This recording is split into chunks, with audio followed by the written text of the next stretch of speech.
Mga katrops, welcome back ulit sa aking channel, Sports React PH.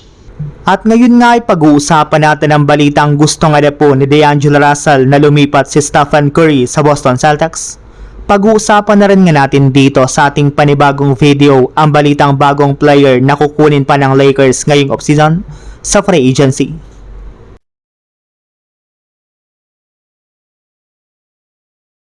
Kagaya nga po ng mga lumabas na balita, may ilang mga teams na nga po ang posibleng sunod na paglaruan ni Stephen Curry sa mga susunod na taon, since wala nga pong balak ang Golden State Warriors na magpalakas ng kanilang lineup ngayong offseason at sa mga susunod pa.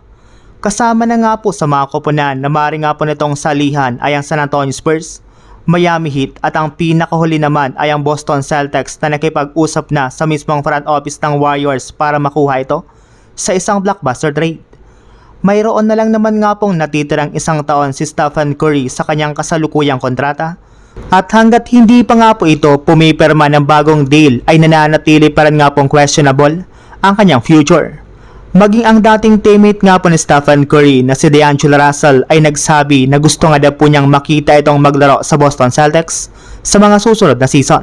Naniniwala nga po si D'Lo na si Jason Tatum ang tipo ng player na makakatulong kay Stephen Curry para makapag-compete muli ito sa kampyonato. Wala na naman nga po siyang tiwala sa front office ng Warriors lalo pat tulog sa pansitan ang kanilang general manager. Injured rin naman nga po si Jimmy Butler kaya ang kanilang rookie na lang naman na si Axel Lendeborg ang kanyang maaasahan, which is hindi naman nga po sapat para makapag-compete sa kampyonato.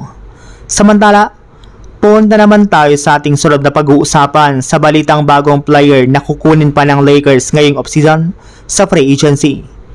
Naibalita na nga po mga katrops ng isang NBA insider, gagawin talaga ni Luka Doncic ang lahat ng kanyang makakaya para makabuo ang Lakers ng chemistry sa kanilang bagong lineup at magagawa nga po nila iyan sa pamamagitan ng pag-host nito sa isang 4-day minicamp sa Slovenia kasama ang lahat ng mga players ng Lakers. Magkakaroon nga po sila dito ng workouts, golf at team building activities at lahat nga po ng gastusin ay sasagutin mismo ni Luka. Pero bago pa man nga po mag-umpisa ang kanilang activities ay magtatanggal muna nga po sila ng ilan sa kanilang mga players at kukuha pa nga po sila ng at least isang bagong manlalaro. At isa nga po sa mga latest player na binabalakan nilang kunin ay si Ben Simmons na nagkaroon ng magagandang workout ng mga nagdaang araw.